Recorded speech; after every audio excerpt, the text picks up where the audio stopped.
యెహెజ్కేలు గ్రంథం 2వ అధ్యాయం.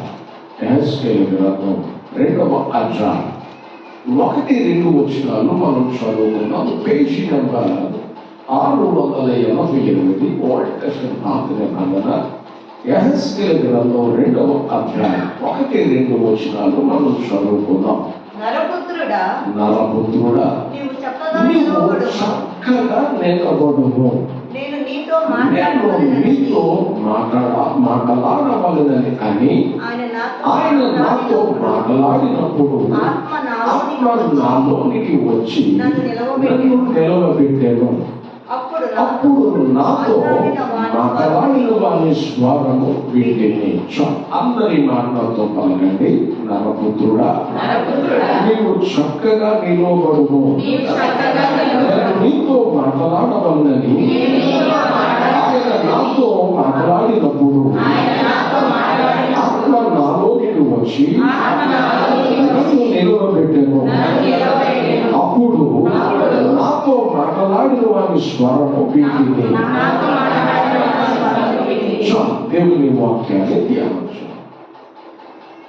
యెహెజ్కేలు గ్రంథంలో 2వ అధ్యాయంలో యెహెజ్కేలుతో దేవుడు మాట్లాడుతాడు.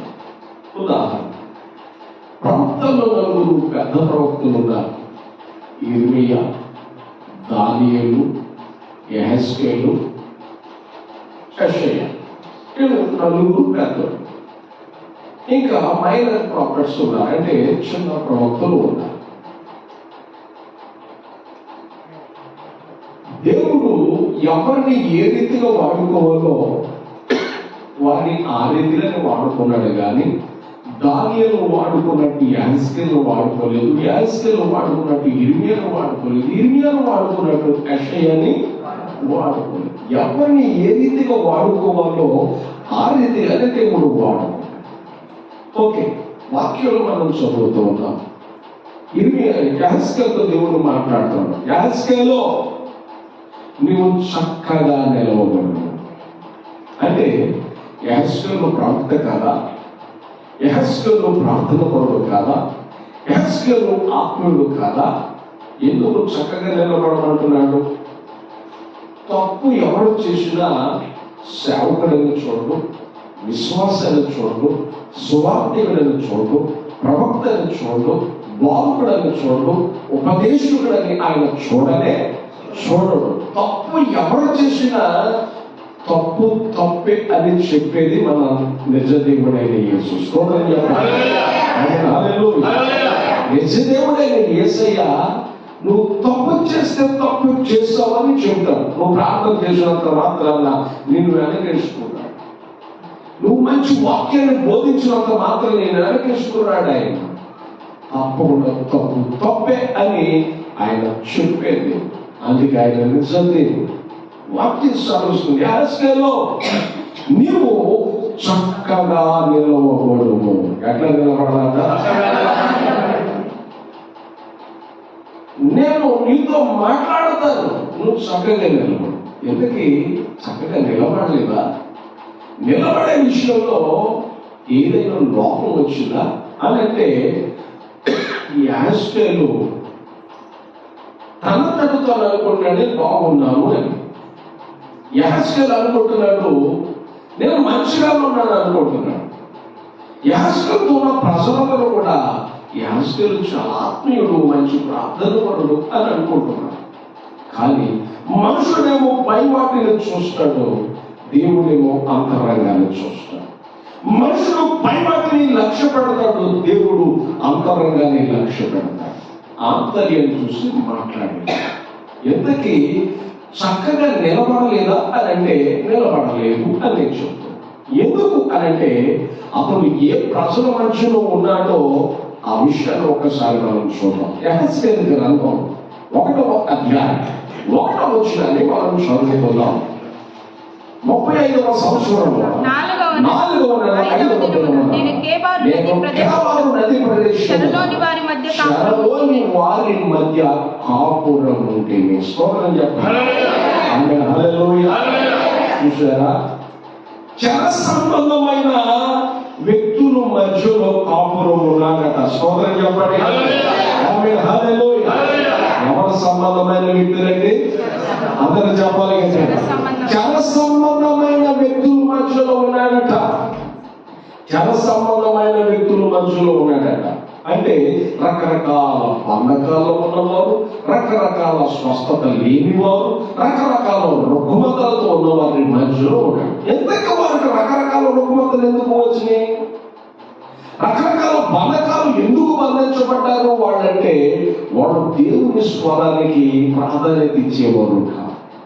దేవుని బిడ్డలే, వెలిగించబడిన వారే, రక్షించబడిన వారే, దేవునికి ప్రేమ కలిగిన వారే. కానీ అది ఒకప్పుడు స్థితి. కానీ ఇప్పుడు వారి హృదయాలు కఠినమైపోయాయి, వారి మనసులు కఠినమైపోయాయి. వారు దేవునికి వ్యతిరేకులుగా, తిరుగుబాటు చేసే వ్యక్తులుగా వారు మారిపోయారని భావిస్తారు. చివరికి చాలా సంబంధమైన వ్యక్తుల మధ్యలో కాపురం ఉన్నాం. ఆ జన సంబంధమైన వ్యక్తులు ఎటువంటి వాళ్ళు అని అంటే, 2వ అధ్యాయం, యెహెజ్కేలు గ్రంథం 2వ అధ్యాయం 5-6 వచనాలు కలిసి ఉన్నాయి. ఆ మాటలు మనం చదువుకుందాం. నరపుత్రుడా, బ్రహ్మదండి చెట్లలోను, ముండ్ల తుప్పలలో తిరుగుచున్నావు, తేళ్ల మధ్య నివసించుచున్నావు. స్తోత్రం చెప్పండి. అంటే జన సంబంధమైన వారు వేటితో కట్టబడ్డారు, వేటి మధ్యలో ఉన్నారంటే, వాక్యం సెలవిస్తుంది బ్రహ్మదండి చెట్ల. ఏ చెట్లు అంటే వారి స్వభావాన్ని గురించి దేవుడు మాట్లాడతాడు. వారి స్వభావం ఎట్లా ఉందంట? బ్రహ్మదండి చెట్లు. అంటే బ్రహ్మదండి చెట్లు అంటే మీకు తెలుసా? ఆకు రెండు ముళ్ళే ఉంటాయి, ఇటు చూసిన ముళ్ళే, దాని మీద చేయడానికి కూడా ఎంత వారు ఉంటాయి మేపుల్లాగా. అది బ్రహ్మదండి చెట్టు ఉన్న లక్ష్యం. రెండవది మొండ్ల తుప్ప. ఏమిటండి? అందరం చెప్పాలి, మొండ్ల తుప్ప. మూడవది తేలు లాంటి స్వభావం. అంటే ఈ యోధా ప్రశ్నలలో, ఇశ్రాయేలు ప్రశ్నలలో ఎంత వెతికినా ఎదుటి వ్యక్తికి కీడు చేసే స్వభావమే తప్ప మేలు చేసే స్వభావం వారిలో లేదు. ప్రతి వారిని గుచ్చే స్వభావం, ప్రతి వారికి నొప్పు కలిగించే స్వభావం. ఏ స్వభావం అంటే వాళ్ళదే? ప్రతి వారికి గుచ్చుకునే స్వభావం, నొచ్చుకునే స్వభావం ఈ ప్రశ్న. అందుకే వాడు తిరుగుబాటు చేసేవాడు. వాడు నాకు వ్యతిరేకులు. వాడు బ్రహ్మదండి చెట్లు లాంటి స్వభావం కలిగిన వాడు, ముళ్ళ తుప్ప లాంటి స్వభావం కలిగిన వాడు. మూడవదిగా తీరు లాంటి స్వభావం. ఏ స్వభావం అంటే? తీరు లాంటి స్వభావం. వారి మధ్యలో నువ్వు కాపురం అంటున్నావు, చాలా సంవత్సరాలుగా ఉన్నావు, కానీ నీవు చక్కగా నిలబడిన వాడివి వారి మధ్యలో ఉన్నా కలుస్తే. కాబట్టి కాస్త నీవేమయ్యావంటే బలహీనమయ్యావు. ఏమయ్యావు నువ్వు? అలా చెప్పాలి. వాళ్ళ ప్రభావం మీద పడింది, వినికుల్లో తేడా వచ్చింది. ఎప్పుడు దేవుని స్వరాన్ని వెళ్ళేవాడు, దేవుని కొరకు రోషంగా నిలబడినవాడు, దేవుని కొరకు మంటతో నిలబడినవాడు, దేవుని కొరకు వైరాగ్యంతో వాడు ఈరోజు ఆత్మలో బెండ్ అయిపోయాడు. ఏమైపోయాడండి? ఎక్కడో ఆయన అనుకుంటాడు, నేను చాలా కరెక్ట్గా ఉన్నాను, నేను చాలా తినవున్నాను అనుకుంటున్నాను. ఒకటి మార్పు వాడికి తిన్నదే ఉంటుంది కానీ తుదగది మరగది నడిపించాలని దేవుని వాక్యం సాధిస్తాం. యాస్కెల్లో ముందు నువ్వు బోధించాలి అంటే, ప్రజల్ని వాక్కు వినాలి అని అంటే, నేను నీ ద్వారా పని చేయాలి అని అంటే, నా కార్యాన్ని ప్రజలకు వెల్లడి చేయాలంటే నువ్వు సర్వాలి. స్తోత్రం చెప్తాను. మొదటిగా సర్వాల. దేవుని బిడ్డలారా, దేవుని వాక్యం సెలవిస్తుంది. దేవుని ఎదుట మనం ఎట్లా ఉన్నాం? చక్కగా నిలబడమని బైబిల్ సెలవిస్తుంది. ఎట్లా నిలబడాలి? గలతీ సంఘంలో రాయబడింది, ఇదిగో సత్య విషయంలో మీరు బాగుగానే పరిగెట్టరు, చక్కగా పరిగెట్టరు మొదట, కానీ మిమ్మల్ని ఎవరో భ్రమపరిచాడు మనుషుడు. ఏం చేశాడంటే, ఎవరో భ్రమపరచడం ద్వారా మీరేం చేశారు అని అంటే దారి తప్పారు. దారి తొలగాలో మీరు ఆత్మలో బెండ్ అయిపోయారు, దేవునికి దూరం అయిపోయారు. దేవుని బిడ్డలారా, ఏదైనా మనల్ని ఆకర్షిస్తుందా? దేవునికి దూరం చేసేది ఏదైనా ఉందా? అది లోకమా, పాపమా? ఏ విధమైనటువంటిది దేవునికి మనం దూరం చేస్తుందో ఒకసారి ఆలోచించు. మనం ప్రార్థన చేయలేకపోవడానికి కారణం, మనం పరిశుద్ధంగా బ్రతకలేకపోవడానికి కారణం ఏదో దేవునికి నీకు అడ్డు ఉంది. దేవునికి మనకు ఏదో అడ్డు ఉంది. దేవుడు అంటున్నాడు, నువ్వు సరి చేసుకుంటే, చక్కగా నిలబడితే నేను నీతో మాట్లాడతాను. స్తోత్రం చెప్పాలి. నువ్వు జన సంబంధమైన వ్యక్తుల మధ్యలో ఉన్నావు, కానీ ప్రభావ దోషం నీ మీద పడింది. ఏం పడిందండి? మనం మలినమైపోయిన లోకంలో ఉన్నాం. ఇప్పుడు సముద్రం నీరంతా ఉప్పే, కానీ చేపలు ఏముండదు, ఉప్పు ఉండదు. ఖచ్చితంగా సముద్రం నుంచి తీసుకొచ్చిన చేపలు కూడా వండాలి అని అంటే వండేటప్పుడు మనం ఏమైనా శుభ్రం చేసి ఉప్పు వేయాల్సిందే. స్తోత్రం చెప్పండి. ఉప్పు వేయాల్సిందే. కానీ నీరంతా ఉప్పు అయినప్పటికీ, సముద్రం నీరంతా ఉప్పు అయినప్పటికీ చేపలు ఏం లేదండి, పేడ పురుగు ఉందండి. ఆ పేడ పురుగు పేడలోనే ఉంటాయి, కానీ ఎంత నీటి ఉండదండి అది, కానీ ఎంత అందించుకోవచ్చు. అట్లాగే మనము కూడా దైవ బిడ్డలు, దేవుని సంబంధులు. ఇవో భూమి మీద ఉన్న భక్తులు నాకు శ్రేష్ఠులు, కేవలం నాకు ఇష్టలు. ఆకాశ పక్షుల కంటే వీళ్ళు నాకు శ్రేష్ఠులు అని దేవుడు మనకు ఒక నామకరణం చేశాడు. ఆ నామకరణానికి తగ్గట్టుగా మనం బ్రతుకుతున్నామా, లేకపోతే మనము మనం మలినం చేసుకుంటూ మనము మనం మోసగించుకుంటూ ఉన్నామా? ఒకసారి ఆలోచించి. దేవుడిని పరిశుద్ధతను చూస్తాడు, మనుషుడేమో భైరవపరం చూస్తాడు, కానీ దేవుడు అంతరంగాన్ని చూస్తాడు. ఎందుకో తెలుసా? నువ్వు సరిచేయబడాలని, నీ దీవెనకు అడ్డం ఉన్నదాన్ని తొలగించుకుంటే, నువ్వు సరి చేసుకుంటే నేను దగ్గరకు వస్తా. స్తోత్రం చెప్పండి. బైబిల్లో రాకండి, రెబెకా అట చక్కని రథ, ఏ పురుషుడులో ఆమె కోడలేదట. ఎవరు బిడ్డ? ఎవరి స్త్రీ? రెబెకా చక్కని స్త్రీ అట. ఎటువంటిదండి? దేవుడు అన్నాడు, చక్కగా నిలబడు. ఆమె చక్కనిది, ఆమె చక్కని స్త్రీ అయినప్పటికీ ప్రభులో చక్కగా నిలబడింది. తన ఎవరి జీవితాన్ని మనం చేసుకోలేదు, అపవిత్రమైనటువంటి దానికి దూరంగా ఉంది ఆమె. అందుకే బైబిల్ సెలవుస్తుంది, ఆమె చక్కని స్త్రీ. స్తోత్రం చెప్పాలి. ఇలాంటి యవనస్తులు మీరు చూడండి, ఇన్ని రకాలుగా వారి జీవితాన్ని జబ్బు చేసుకుంటూ ఉన్నారు, ఎన్ని రకాలుగా వారి జీవితాన్ని నాశనం చేసుకుంటున్నారు, శాపగ్రస్తమైన వాటి వైపు అడుగులు వేస్తున్నారు. ఒక్కసారి ఆలోచించండి. బైబిల్ సాధిస్తుంది, నువ్వు చక్కగా నిలబడితే దేవుడు నీతో కలిసి పని చేస్తాడు. దేవుని స్వరాన్ని వినడానికి అవకాశం ఉంటుంది. మనం చక్కపరుచుకోవాలి.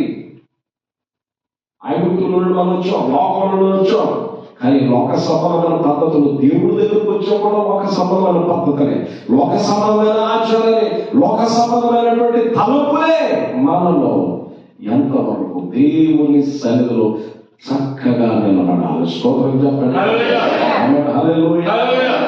బైబిల్ సెలవిస్తుంది లూకా సువార్తలో 13వ అధ్యాయం 10వ వచనం నుండి 17వ వచనం వరకు మనం చదువుకుంటే అక్కడ బైబిల్ సాధిస్తుంది. దయచేసి ఆ మాట చదవండి. విశ్రాంతి దినమున యేసు ప్రభువు వారి సమాజ మందిరంలోకి వచ్చాడు. అది విశ్రాంతి దినం. అయితే ఆ విశ్రాంతి దినంలో ఆయన ఒక సమాజ మందిరములో బోధించుచున్నప్పుడు, అంటే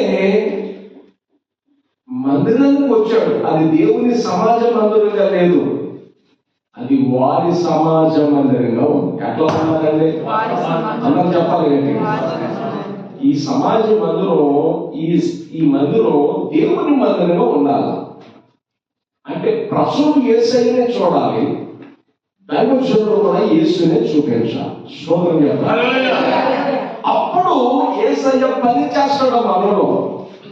యేసయ్యకి ప్రాధాన్యత ఇస్తాం. కానీ వాళ్ళ సమాజం అది ఎట్లా ఉందంటే దేవుడికి రావాల్సిన మహిమ వాళ్ళు దొంగిలిస్తున్నారు. ఏం చేస్తున్నారండి?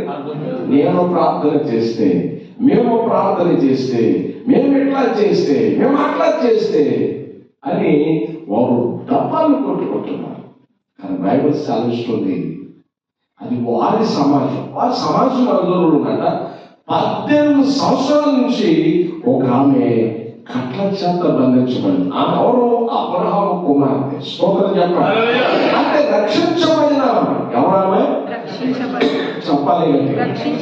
18 సంవత్సరాలుగా ఎన్నడూ చక్కగా నిలబడలేదట.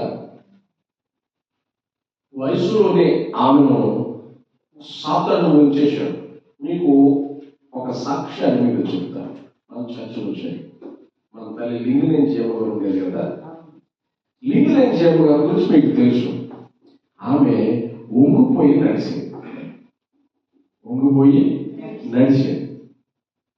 నేను ఆ రోజు ఫస్ట్ ప్రాంతాల్లో ఉన్నప్పుడు నాకు దర్శనం వచ్చింది. కట్టబడిన ఒక గేదెని ఒక ఆమె పని చేస్తాను. ఆ గేదెని తీసుకొచ్చి కట్టేసి బంధించేశాను. అది కలచూరు. ఇది ఎట్లా జరిగిందా ఏమిటా అని ఆలోచిస్తున్నప్పుడు 50 రోజులప్పుడు పక్కన ప్రార్థనలో కూర్చున్నప్పుడు మీ అందరికీ ప్రార్థన చేస్తానుగా ఆమె ఉంగిపోయి ఉండేది. ఆమె గుండెల మీద ఎక్కడ చేసి ఇది నా హస్తం కాదు దేవుని హస్తం అట్లా ప్రార్థన చేస్తుంటే దగ్గుకుంటూ ఆమెలో చూసి చక్కగా నిలబడింది. ఉంగిపోయి ఆమె లేచి నిలబడిందండి. చక్కగా నిలబడింది. దేవుడి చిన్న స్పష్టత. అబ్రహాము కుమార్తె బంధించబడింది. ఎందుకు? దేవుడికి రావాల్సిన మహిమ అక్కడున్న సేవకులు ప్రజలందరూ కూడా దొంగిలిస్తున్నారు. అందుకే దేవుడి మహిమను మనం దొంగిలించే వాళ్ళగా ఉన్నాము. స్తోత్రం చెప్పండి. దేవుడు కూడా బైబిల్ సాధిస్తున్న ఈ సత్యాన్ని ఒక్కసారి మీరు మనసు పెట్టండి. అబ్రహాము కుమార్తె ఆమె ఉంగిపోయి ఉంది. చదువుదామాట. 18 ఏళ్ల నుండి బలహీనపరచు దయ్యము పట్టిన ఒక స్త్రీ 18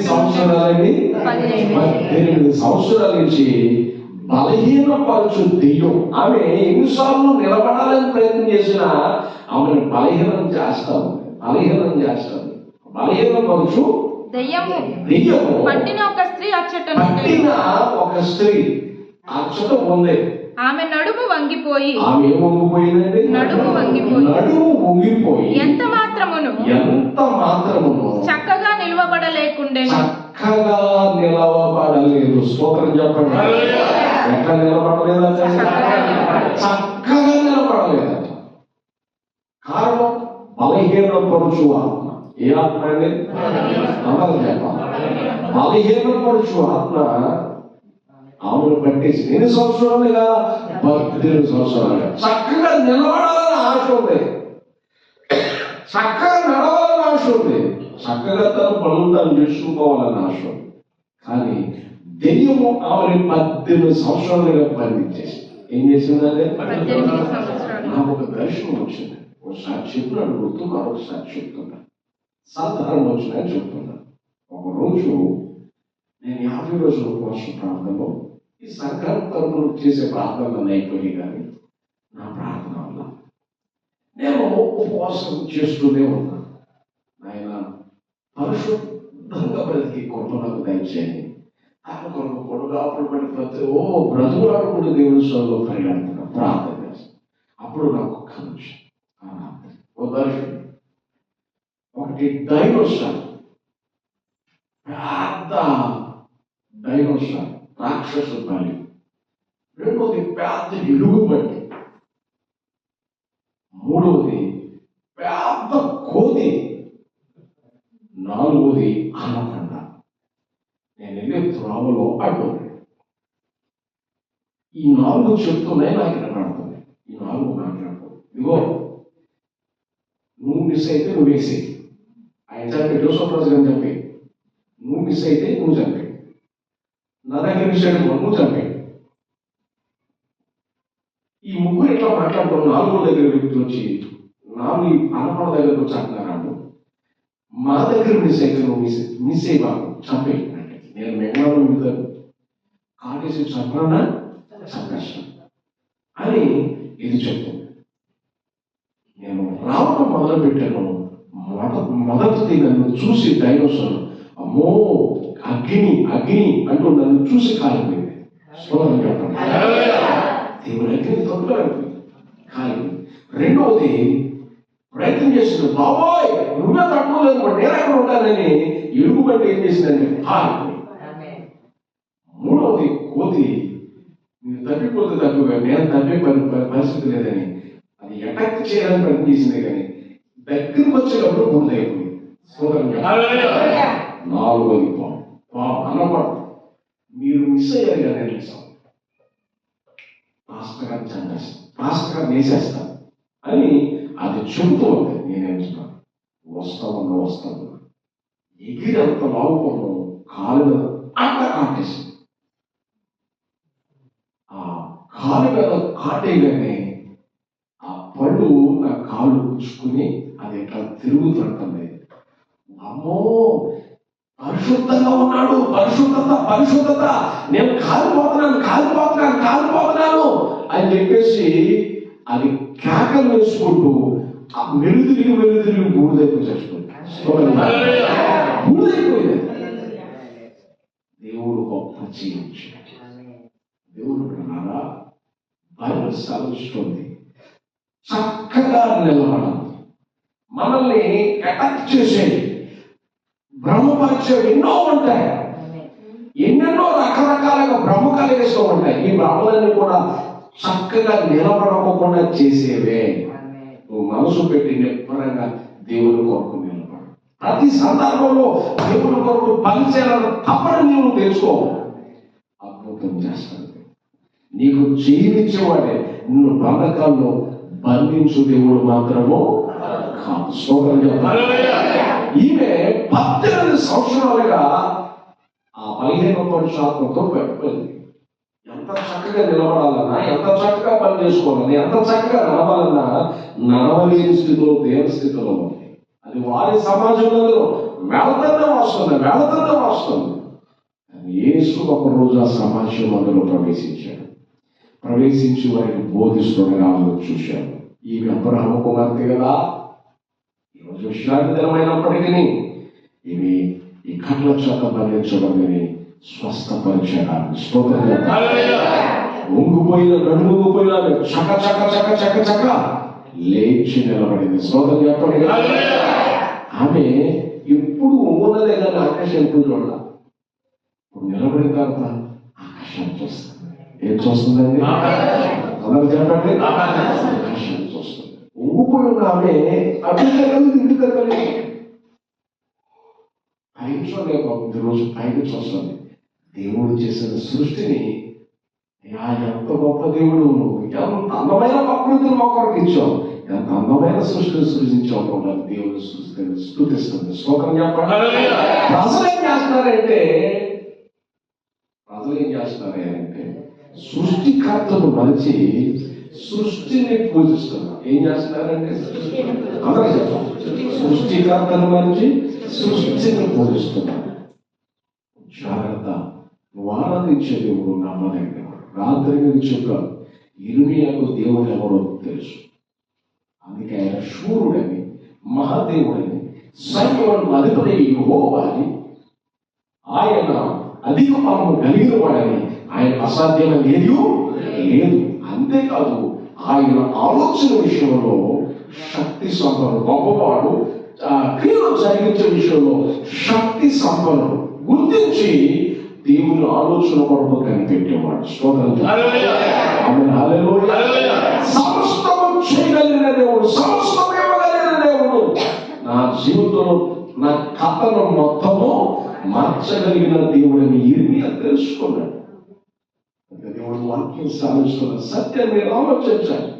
మనం ఆరాధించే దేవుడు మొదట మన జీవితాన్ని సరిచేసుకోవాలి. ఇదిగో అమెరికా దేశం వారు కాదు, మరొక ఇంగ్లాండ్ వారు కాదు, ఆస్ట్రేలియా వారు కాదు, లేకపోతే రకరకాల దేశాల వారు కాదు, కానీ మొదటిగా నీవు కట్టబడటం దేవుడికి కావాలి. స్తోత్రంగా నీవు చక్కగా నిలబడటం కావాలి. నువ్వు చక్కగా నిలబడితే ఉద్యమాన్ని నీ దగ్గరించి మొదలు పెడతాడు ఆయన. స్తోత్రం చెప్పండి. హల్లెలూయా. దేవుడు నిన్ను ఆ రీతిగా శూరుడు కట్నం ప్రయోగించినట్టు దేవుడు నిన్ను ప్రయోగించాలి. బలవంతుడు తన చేతిలో పాడని ఎంత ఎవరికి అట్లా వదులుతాడో అట్లా నిన్ను వాడాలని ఆశిస్తున్నాడు. అయితే ఆ విషయంలో నువ్వు చక్కపరచబడాలి. ఏం చేయబడాలని సరి చేసుకోవాలి. దేవుని సహవాసంలో నువ్వు సరి చేయబడాలి. నీ ఉపవాస జీవితంలో సరి చేయబడాలి. నీ ఆత్మీయ జీవితంలో నువ్వు సరి చేయబడాలి. లోతు అక్రమమైన వారి మధ్యలో ఉన్నాడు.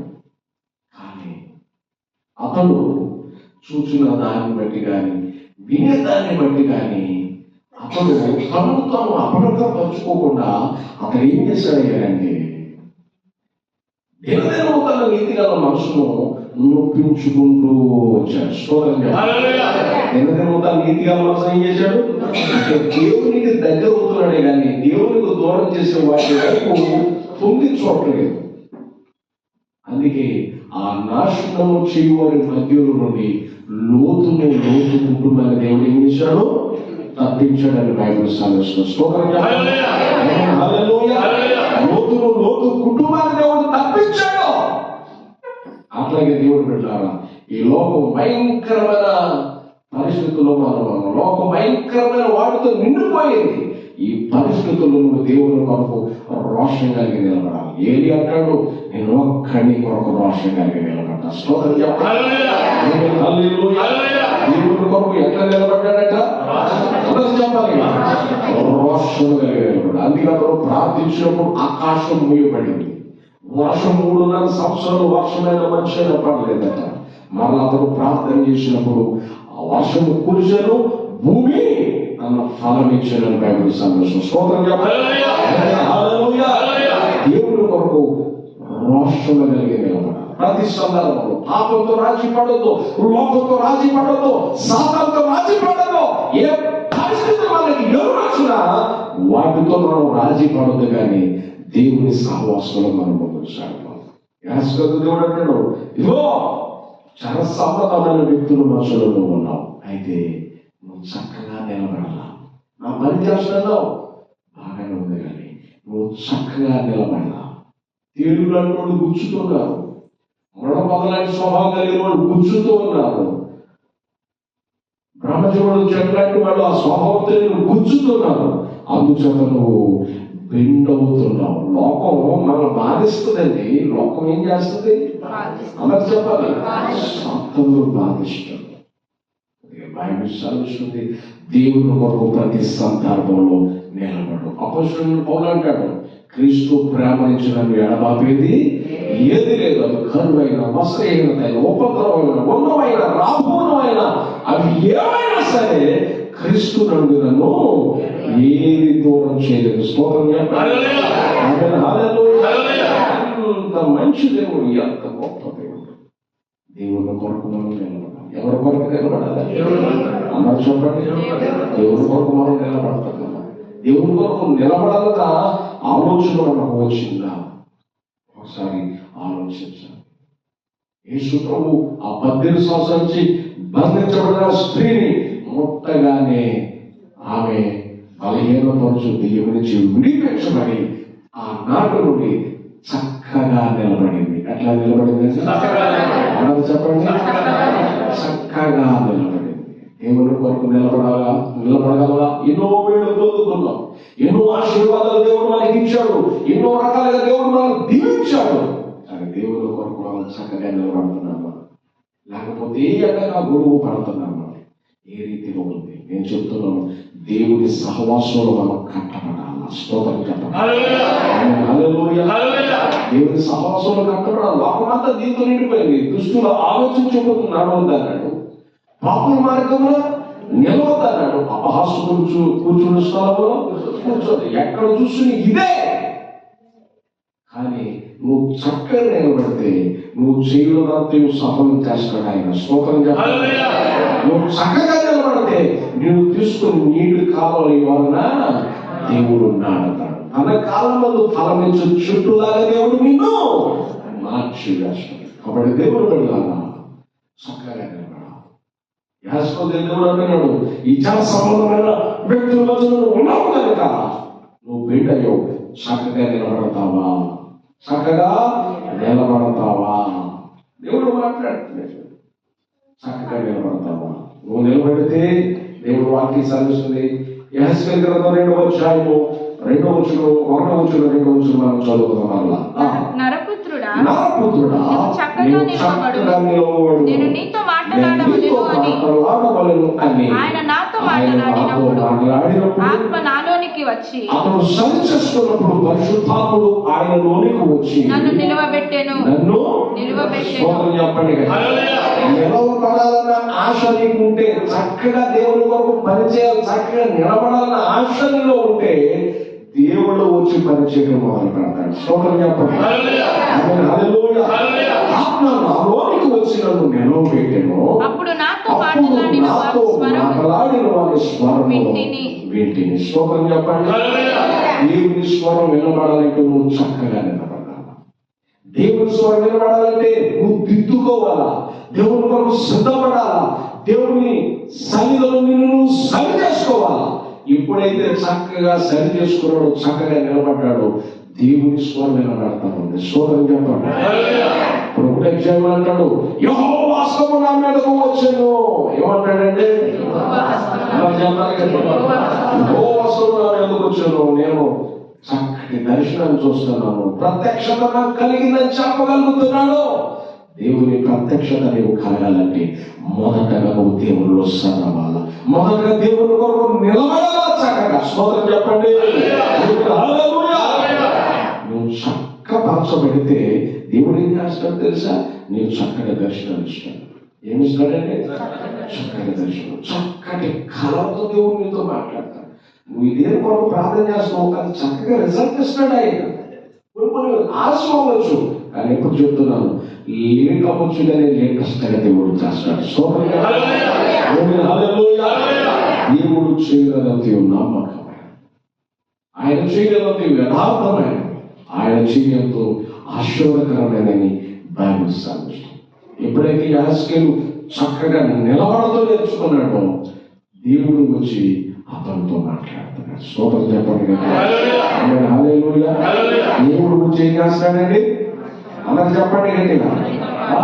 చక్కగా నిలబడినప్పుడు దేవుడు చక్కటి స్వరం, చక్కటి స్వరాన్ని వినగలుగుతున్నాడు. బైబిల్ సాధిస్తుంది, ఆత్మ సంఘముతో చెప్పుచున్న మాట చెవి గలవాడు వినుగాక. ఎప్పుడైతే చక్కపరచబడ్డాడో, ఆత్మ సంబంధమైన నేత్రాలు సరి చేయబడ్డాయి, ఆత్మ సంబంధంగా సరి చేయబడ్డాడు, ఆత్మ సంబంధమైన చెవులు తెరవబడ్డాయి, దేవుని కొరకు తెరవబడిన మనసుతో నిలబడ్డాడు. దేవుడు అతనితో మాట్లాడడం ప్రారంభించాడు. దర్శనాలు దేవుడు చూపిస్తున్నాడు. స్తోత్రం చెప్పండి. అట్టి గొప్ప దేవుడు మనందరికీ దయచేయాలని మనం కూడా సరి చేసుకున్నాం. కళ్ళ ప్రార్థించాలి. సరే.